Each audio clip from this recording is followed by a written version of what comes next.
I am Featurette, I am the head of the development at the Games Farm, and I am here to tell you something more about Shadows Awakening.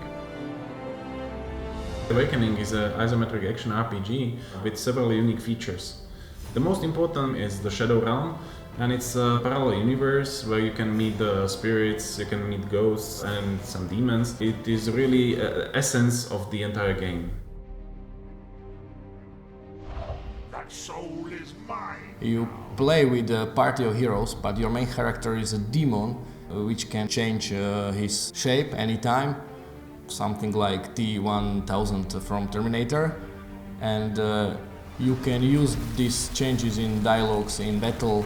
You can use all abilities of your characters anytime and anywhere.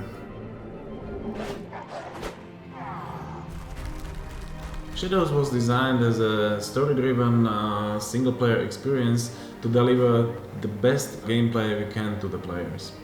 The main story takes around 15 hours to accomplish, and there is approximately the same amount of the side content.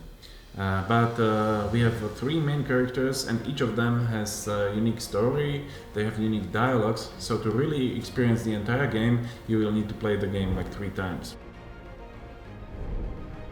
We explore the world of Shadows area by area, and these areas you can find secret places or secret enemies and treasures.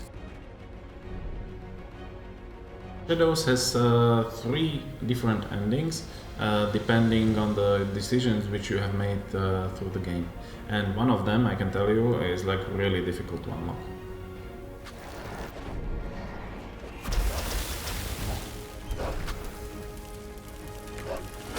Instead of having very powerful and ultimate abilities, we have decided to take a different route in the game design, and we created the synergic effects, which allows even the very first skills to become very powerful in combination with other skills.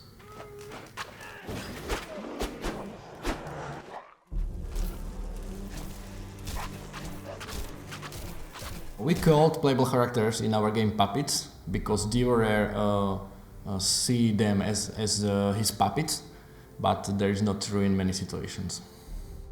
Each of the characters, they retain their personality, they retain their memories, and therefore they are still self-aware. And the Devourer is just another character who can communicate with them, and there are quite a lot of funny situations which can arise from this unique constellation. I am not Krenza's demon any more than I am thine! Touchy little bastard, isn't he? You have no idea. The characters are optional, so you can miss them or not find them. And some of the characters are mutually exclusive, so once you unlock one character, the other becomes locked. And the only way how to access the second character is during the next playthrough. So one of my favorite characters in the game is a small Ishkai assassin. He's a ranged character, but who don't like to fight with up close with all the enemies. So he has his skill set is based on slowing down the enemies, on laying traps which will stun them or give you advantage, and then you can run away. It's a very cool character to play. Be strong, Ishkai. Please, just leave.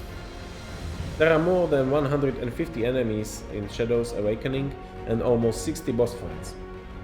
Those boss fights are presented in several stages, each requiring a special tactic to emerge victorious.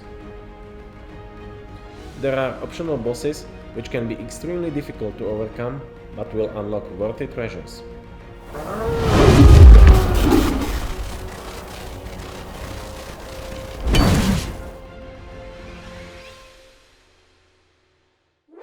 We decided to revisit again the Shadows universe, and we were very lucky that Calypso has approached us with the new version of Shadows Heretic Kingdoms, which was named Shadows Awakening. We had to split the game into 2 parts, which we called books, and we released the only one book with Shadows Heretic Kingdoms. Now, with Shadows Awakening, we are releasing the full story, so there are no books needed anymore. This gave us an opportunity to use new technologies to improve what was already been feedbacked by the players or also by the publishers.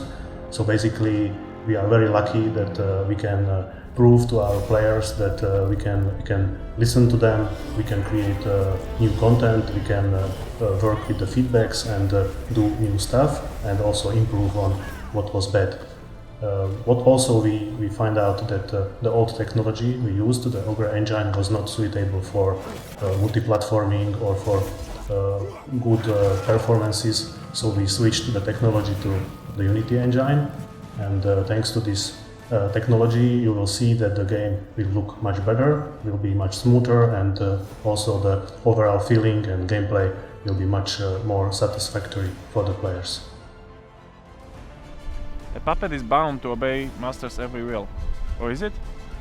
Find out in the next episode. We will take a closer look on the mechanics and the storytelling.